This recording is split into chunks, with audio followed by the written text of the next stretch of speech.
பிரைட்டாச்சி RMKV wedding silks அன்றும் என்றென்றும். மாணவர்களின் சிந்தனைகளை வடிவமைக்க SNS இன்ஸ்டிடியூஷன்ஸ், மாணவர்களின் சாதனைகளை போற்றும் SNS institutions Kovai. Summer holidays வந்தாச்சு, நம்ம ஜிடி ஹாலிடேஸும் வந்தாச்சு. South India's number 1 travel brand auto Shankar. ஏன்னா அது உங்களை தவிர்த்துட்டு அந்த ஒரு ஸ்டோரியை ஃபுல்லாக கம்ப்ளீட்டே பண்ண முடியாது இல்லையா சார்? நான் வந்து மெட்ராஸில் ஜெயிலராக இருக்கும்போது தான் ஆட்டோ சங்கர் அரெஸ்ட் பண்ணி உள்ள கொண்டு வரேன். ஒரு ரவுடின்னு கேட்டிங்கன்னா அவனுக்குன்னு ஒரு ஃபிசிக்ஸ் தனியாக இருக்கும் இல்லையா, அந்த மாதிரி ஃபிசிக்ஸ் கிடையாது அவனுக்கு. இவனா 5 கொலை பண்ணான் அப்படின்னு கேட்குற அளவுக்கு தான் இருந்தான் அவன்.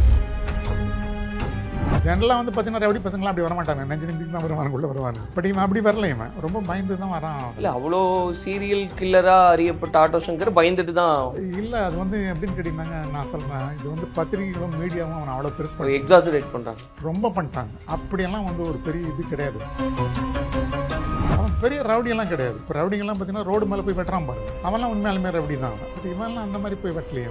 யாருக்கும் தெரியாமல் கொண்டு வந்து ரூமுக்குள்ளே வச்சு ஆளை க்ளோஸ் பண்ணி அவனை மயக்கம் போட வச்சு ஆளை க்ளோஸ் பண்ணி கொண்டு வந்து போச்சிடறாங்க. அவன் எப்படி ரவுடியாக முடியும்? ஆனால் வந்து 5 மர்டர் பண்ணால் 5 மர்டருக்கும் ப்ரூஃப் இருக்குது. ஸோ அதனால் தூக்கு கொடுத்துட்றாங்க.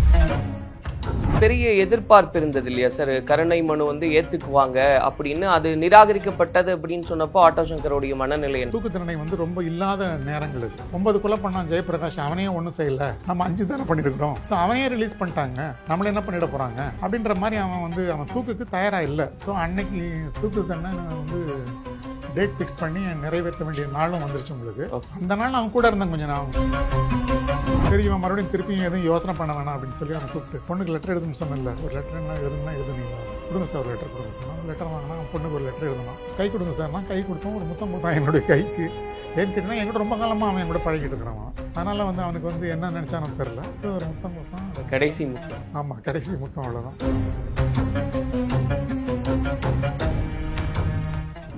கலாட்டா நேயர்களுக்கு வணக்கம். நான் சரவண ராம்குமார். சிறை, இந்த வார்த்தையை மேலெழுந்த வாரியாக பார்த்தோம் அப்படின்னா ஏதோ தண்டனை செஞ்சவங்களுக்கு அவங்கள அடைச்சி வைக்கக்கூடிய ஒரு இடம் அப்படின்னு தான் பொருள்படும். அப்படி தான் பெருவாரியாக தெரிஞ்சிருப்போம். ஆனால் அதற்கு பின்னாடி பல கதைகள் உண்டு. அதற்கு பிறகு பல சுவாரஸ்யங்கள் உண்டு. பல உணர்வுகளின் ஊற்றாக இருந்திருக்கு இந்த சிறை அப்படின்றதையெல்லாம் நம்ம புரிஞ்சுக்கிறோம். ஆக இந்த சிறை உண்மையிலேயே எப்படி இருக்கும், இது சம்மந்தமாக தான் பேசுகிறதா இருக்கும். அதுக்காக நம்மோடு முன்னாள் சிறைத்துறை டிஐஜி ஜெயிலர் திரு ராமச்சந்திரன் அவர்கள் இணைஞ்சிருக்காரு. வணக்கம்.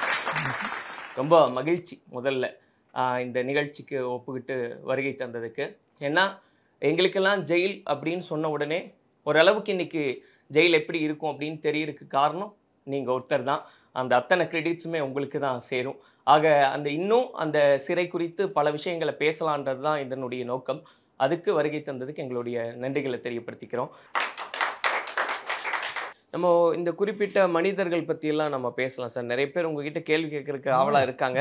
அதுக்கு முன்னாடி சில பேர் பற்றி நம்ம பேசிட்டு அந்த இதுவும் பண்ணலாம் sir. First of all auto Shankar. ஏன்னா அது உங்களை தவிர்த்துட்டு அந்த ஒரு ஸ்டோரியை ஃபுல்லாக கம்ப்ளீட்டே பண்ண முடியாது இல்லையா சார்? ஸோ ஆட்டோ சங்கர் உள்ளே வந்தது எப்படி, என்ன அது அந்த ஒரு பின்னணி சார்? நான் வந்து மெட்ராஸில் ஜெயிலராக இருக்கும்போது தான் ஆட்டோ சங்கர் அரெஸ்ட் பண்ணி உள்ளே கொண்டு வரேன். அவனை பார்த்தீங்கன்னு கேட்டிங்கன்னா உங்களுக்கு வந்து ஜென்ரலாக வந்து ஒரு ரவுடின்னு கேட்டிங்கன்னா அவனுக்குன்னு ஒரு ஃபிசிக்ஸ் தனியாக இருக்கும் இல்லையா, அந்த மாதிரி ஃபிசிக்ஸ் கிடையாது அவனுக்கு. ஆக்சுவலாக ரொம்ப ஒரு இல்லைன்னா அப்படியே வந்து இவனா பண்ணுவான் அப்படின்ற மாதிரி தான் அவன். இவனா 5 கொலை பண்ணான் அப்படின்னு கேட்குற அளவுக்கு தான் இருந்தான் அவன். ரொம்ப பயந்து, ரொம்ப வந்து வரும்போதே வந்து என்னுடைய ஆஃபீஸில் கூப்பிட்டு உள்ளே கொண்டு வரும்போதே வந்து அவன் நடுங்கிட்டு தான் வர்றான் அவன். ஜென்ரலாக வந்து பார்த்தீங்கன்னா ரவுடி பசங்களாம் அப்படி வரமாட்டாங்க, நெஞ்சு நிமிக்கு தான் வருவானுங்க, உள்ளே வருவானுங்க. பட் இவன் அப்படி வரல, இவன் ரொம்ப பயந்து தான் வரான். ஏன்னா முதல் ஜெயில் அவனுக்கு. அதுக்கு முந்தைய அவன் ஜெயிலுக்கு போனது கிடையாது. ஆனால் நிறைய குற்றங்கள் பண்ணிகிட்டு இருக்கிறான். அவன் வந்து ஏற்கனவே அவன் வந்து சாராய வியாபாரி. அவன் அது இல்லாமல் வந்து அவன் பிம்ப் ஒரிஜினலாக, அவனுடைய தொழில் வந்து பிம்ப்பு தான். ஸோ அதுக்கப்புறம் வந்து அதில் வந்தால் இந்த மர்டர்ஸ் தான், இந்த 4-5 மர்டர்ஸும் அந்த தொழிலில் வந்த மர்டர்ஸ் தான். அதில் அவ்வளோ சீரியல் கில்லராக அறியப்பட்ட ஆட்டோ சங்கர் பயந்துட்டு தான் இல்லை. அது வந்து எப்படின்னு கேட்டிங்கன்னாங்க, நான் சொல்கிறேன், இது வந்து பத்திரிகைகளும் மீடியாவும் அவனை அவ்வளோ பெருசு பண்ணி எக்ஸாசரேட் பண்ணுறாங்க, ரொம்ப பண்ணிட்டாங்க. அப்படியெல்லாம் வந்து ஒரு பெரிய இது கிடையாது. அவனுடைய மர்டர்லாம் பார்த்திங்கன்னா ஒரு சேடிஸ்ட் மாதிரி தான். அவன் ஒரு ரூமுக்குள்ளே வச்சு ஒரு லேடிக்கு வந்து ஃபுல்லாக வந்து இன்டாக்சிகேட் பண்ணி அவளை வந்து மர்டர் பண்ணி அவளை அங்கேயே துண்டா வெட்டி அங்கேயே வந்து போச்சுட்டான். அதெல்லாம் புதுசு.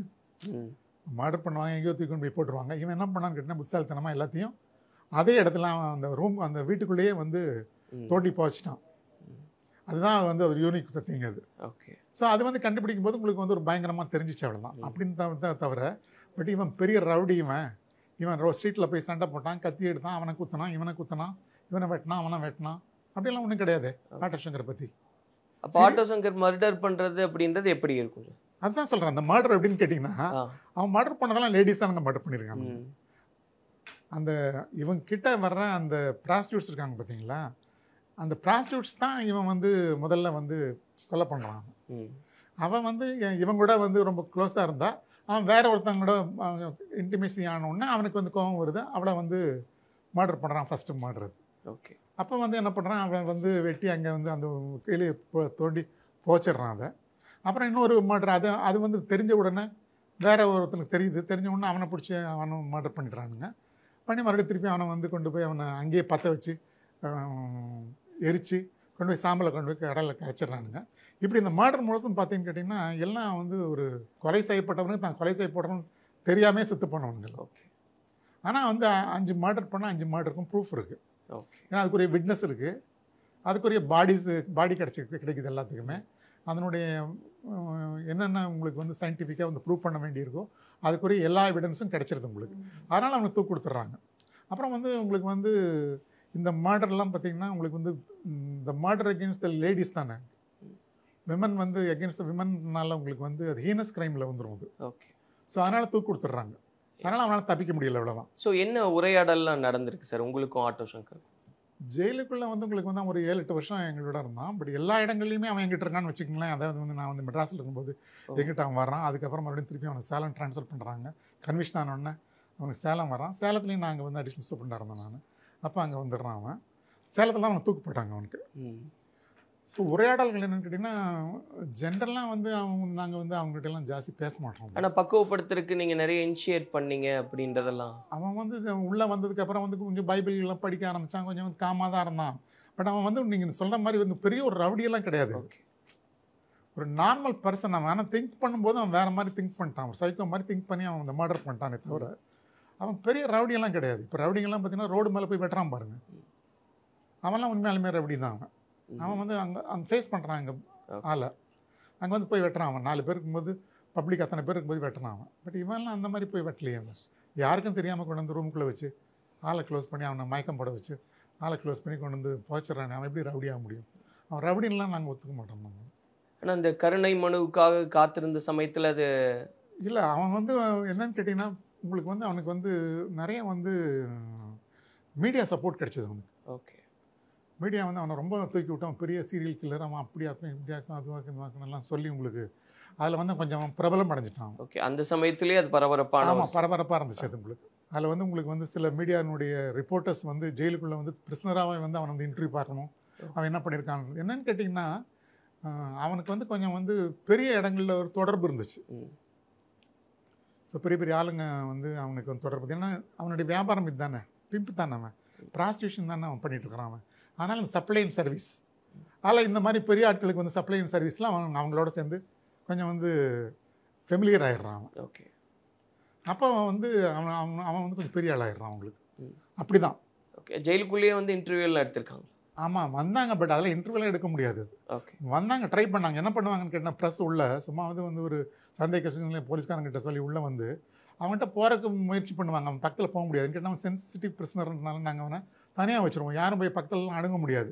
பட் ஆனால் இவங்க போயிட்டு வெளியே போயிட்டாங்கன்னா நான் ஜெயிலுக்குள்ளே போயிருந்தேன், அது உண்மை தானே, ஜெயிலுக்கு போனேன், அவனை எல்லாம் இன்டர்வியூ பார்த்தேன் அப்படின்னு சொன்னான். இன்டர்வியூ பார்த்து யாருக்கு தெரியும்?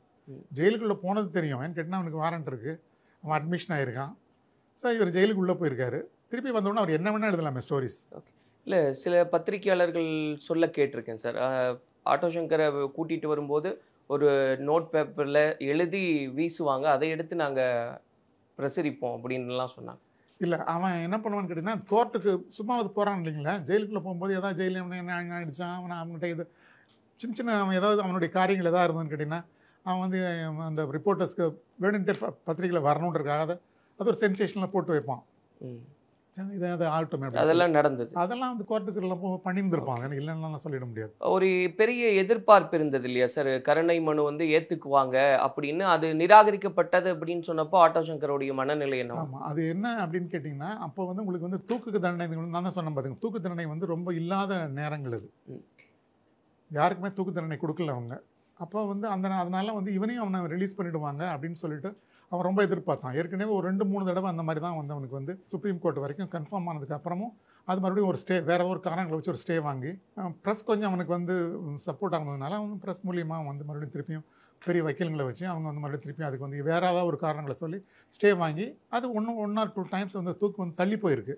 அதனால் அவன் என்ன நினச்சான், இதே மாதிரி தள்ளி போயிடும், நம்மளும் ரிலீஸ் ஆகி நம்மளை லைஃப் கொடுத்துருவாங்க, 9 கொலை பண்ணான் ஜெயபிரகாஷ், அவனையும் ஒன்றும் செய்யலை, நம்ம 5 தானே பண்ணியிருக்கிறோம், அந்த ஒரு கணக்கு இருந்தது. அவனும் ஹீனஸ் கிரைம் தான், குழந்தைங்களை கொலை பண்ணிருக்கான், பெண்களை கொலை பண்ணியிருக்கான், ஸோ அவனையே ரிலீஸ் பண்ணிட்டாங்க, நம்மளை என்ன பண்ணிட போகிறாங்க அப்படின்ற மாதிரி அவன் தூக்குக்கு தயாராக இல்லை. இந்த சென்ஸ் வந்து அவனை தூக்கு போட மாட்டாங்கன்ற இது நம்பிக்கையில் இருந்தான் அவன்.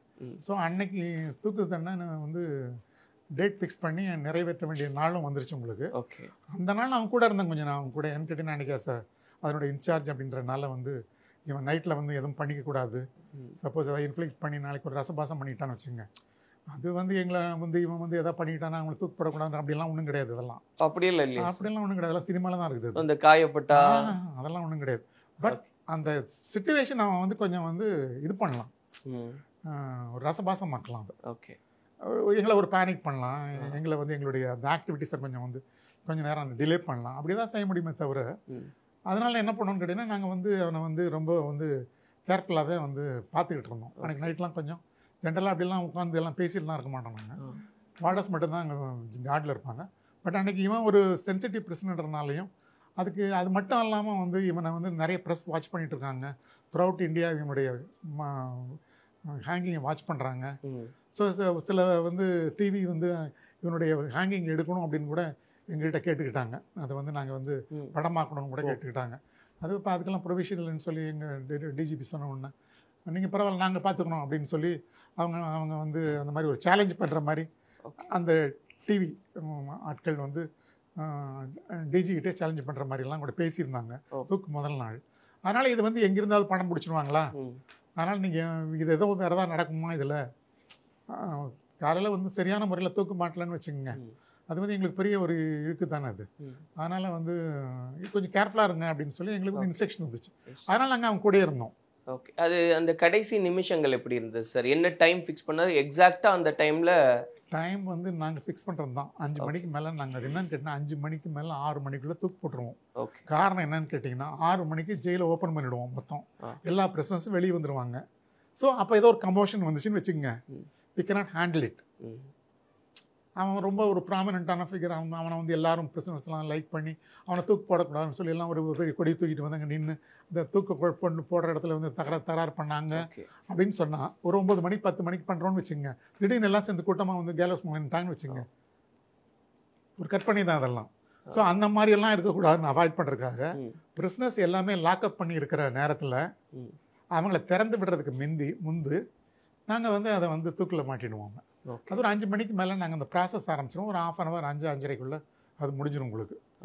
ஸோ அன்னைக்கு வந்து அவன் வந்து நைட் முழுசும் வந்து ஒரு 3 மணி வரைக்கும் அவன் வந்து எதிர்பார்த்தான், தூக்கில் நம்ம மாட்ட மாட்டாங்க, ஏதாவது ஆர்டர்ஸ் வரும், லாஸ்ட் மினிட்ல தான் ஆர்டர்ஸ் வரும். ஸோ அப்படியே எதிர்பார்த்துக்கிட்டே இருந்தான். அப்புறம் ஆர்டர்ஸ் எதுவும் வரல. ஒரு 5 மணி ஆனோடனே கொஞ்சம் அவனுடைய நைட் முழுசும் அவன் அப்படியே ரொம்ப ஃப்ரீயாக பேசிகிட்டு இருந்தான். கொஞ்சம் கொஞ்சமாக அவனுடைய அந்த துணி குறைய ஆரம்பிச்சது.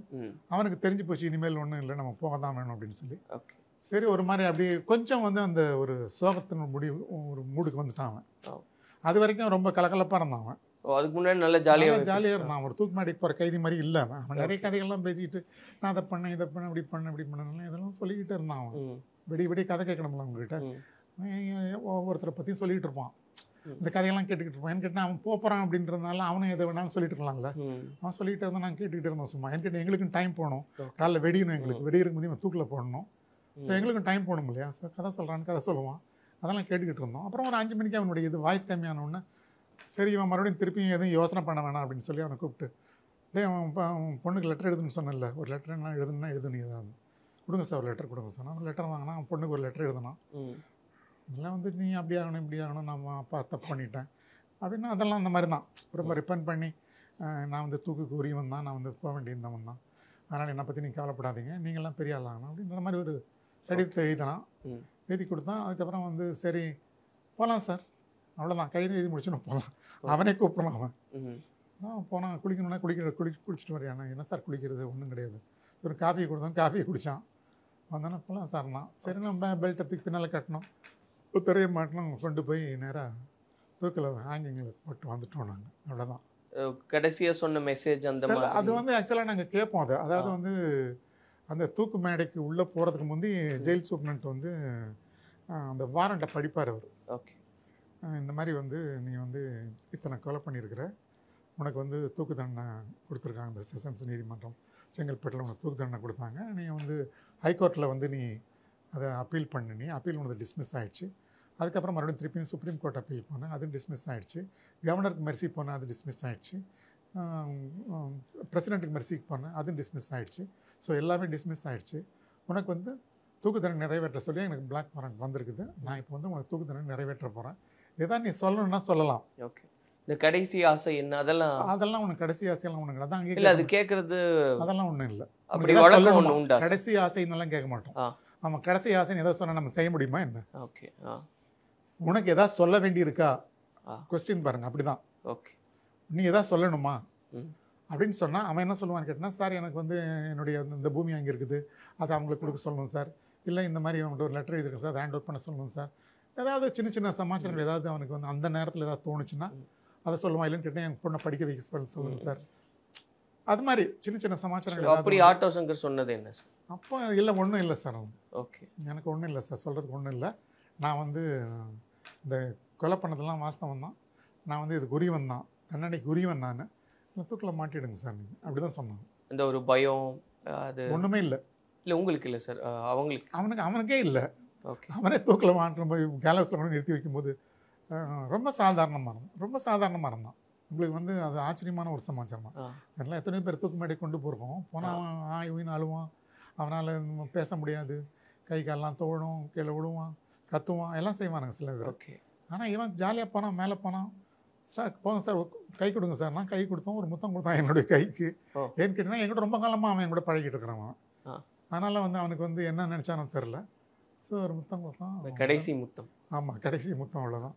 அவன் முத்தம் கொடுக்கணும், எனக்கு அடிச்சிட்டான், கீழே போயிட்டான், அவ்வளோதான், இறந்து போயிட்டான். ஆனால் அதுக்கு அந்த ஒரு இது உண்டு, அது இருக்கும். அப்போ அந்த நேரத்தில் வந்து பாருங்கள், எத்தனை பேர் இருக்கும்போது அவன் வந்து அந்த கடைசியாக இப்படி இருந்தானே அப்படின்னு மேலே ஒரு கொஞ்சம் கஷ்டமாக இருந்தது ஒரு அந்த ஃபியூ மினிட்ஸ். அதுக்கப்புறம் அவன் செஞ்ச கொலைகளும் வந்து அவன் பண்ண குடும்பங்களெல்லாம் வந்து அதை தான் முன்னால் தூக்கி போடுவோம் நாங்கள். இதை மறக்கணும் இல்லையா? இவனை நாங்கள் மர்டர் பண்ணிட்டுன்றதை நாங்கள் மறக்கணும்னா என்ன செய்யணும்? இவன் என்னெல்லாம் பண்ணணும், ஆயத்தனம் பண்ணணும், அதெல்லாம் நாங்கள் மனசுக்குள்ளே கொண்டு வந்துடுவோம். அது அவ்வளோதான். ஆனால் ஒரு தூக்க நிறைவேற்றும் போது நம்ம பொதுவாக சொல்லும்போது யாருடைய உயிரையும் யாருக்கும் எடுக்கிற அதிகாரம் இல்லை அப்படின்றது. ஆனால் அதிகாரப்பூர்வமாக உங்களுக்கு அந்த அதிகாரம் உண்டு. ஆனால் அது நினைக்கும் போது ஏதாவது உங்களுக்கு ஒரு உறுத்தல் அப்படின்றதெல்லாம் வந்தது உண்டா? இல்லைங்க, அது என்னன்னா எங்களுக்கு வந்து நாங்கள் வந்து அது காரணமாக நான் கிடையாது. இப்போ நீங்கள் வந்து ஒருத்தனுடைய உயிரை போக்குறது காரணமாக இருந்தீங்கன்னா தான் நீங்கள் வந்து கவலைப்படணும். இங்கே வந்து பார்த்தீங்கன்னா அவன் தப்பு பண்ணுறான், போலீஸ் அவங்கள பிடிக்கிறாங்க, அதை வந்து அவங்க ப்ரூவ் பண்ணுறாங்க, கோர்ட் அவனுக்கு தண்டனை கொடுக்குது, எல்லா ஏஜென்சிஸ் இது எல்லாமே ப்ரொசீஜர்ஸ். ஆமா, எல்லாம் போறான், இதுல எதுவுமே தவறு இல்ல, சரிதான். எல்லா இடத்துக்கும் போறான். ஆனா ஒரு உயிர் பிரியுதே அப்படிங்கிற இடத்துல எங்களுக்கு வந்து கடமை, எங்களுடைய கடமை என்ன கேட்டா, எங்களுக்கு வந்து என்ன ஆர்டர்ஸ் கேட்டா எக்ஸிகியூஷன் தான் எங்களுடைய வேலை. ஓகே, ஸோ நாங்கள் எக்ஸிக்யூட் பண்ணுறோம், ஆர்டர்ஸை எக்ஸிக்யூட் பண்ணுறோம்.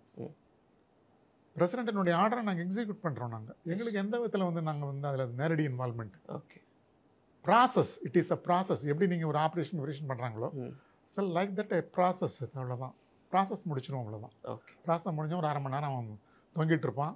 1/2 hour கழிச்சதுக்கப்புறம் பாடியை கீழே இருக்குவோம். டாக்டர்ஸ் அங்கேயே இருப்பாங்க. அன்றைக்கி வந்து அந்த தூக்க விட்னஸ் பண்ணுறதுக்கு அங்கே இருக்க லோக்கல் தாசில்தார், ஆக்சுவலாக collector, on behalf of the collector tahsildar வருவாங்க. அதுக்கப்புறம் வந்து அங்கே ஆர்டிஓ, யாரோ ஒருத்தர் ஆர்டிஓ வருவாங்க. ஜெயில் சூப்ரண்ட் இருப்பாங்க, டிஸ்ட்ரிக்ட் மெடிக்கல் ஆஃபீஸர் இருப்பாங்க. இவங்கெல்லாம் அங்கே ஒரு டீம் இருப்பாங்க அங்கே அவனை அந்த தூக்கு நிறைவேற்றும் போது. ஸோ டாக்டர் வந்து அவனை மேலே எடுத்து அவனை டெஸ்ட் பண்ணுவார். டெஸ்ட் பண்ணி உயிர் போயிடுச்சுன்னா ஒரு சர்டிஃபிகேட் பண்ணணும் வாரண்ட்டில். ஸோ இஸ் எக்ஸிக்யூட்டட், அவன் வந்து அலைவா இல்லை அப்படின்னு சொல்லி ஒரு சர்டிஃபிகேட் அவர் கொடுக்கணும். கொடுத்தோடனே அவனை பாடியை நாங்கள் பேக் பண்ணி அவங்க சொந்தக்காரங்கிட்ட கொடுத்துருவோம். ஓகே. இல்லை யாரும் கிளைம் பண்ணலையா மெடிக்கல் காலேஜ் ஹாஸ்பிட்டலுக்கு கொடுத்துருவோம். அதை ஹேங் பண்ணால் இவ்வளோ நேரம் அது ½ hour இருக்கும். ஓகே, ½ அப்படியே தூங்கும், ½ தூங்கிட்டு இருப்போம். ஓகே, அப்புறம் தான் கீழே இருக்கும். அது முடிஞ்ச உடனே தான் எக்ஸாமின் பண்ணுறது. பிரைட்டா சில் ஆர்எம்கேவி வெட்டிங் சில்க்ஸ் அன்றும் என்றென்றும். மாணவர்களின் தனித்திறமைகளை மேம்படுத்த எஸ்என்எஸ் இன்ஸ்டிடியூஷன் மாணவர்களின் சாதனைகளை போற்றும் SNS institutions Kovai. Summer holidays வந்தாச்சு, நம்ம ஜிடி ஹாலிடேஸும் வந்தாச்சு. South India's number 1 travel brand.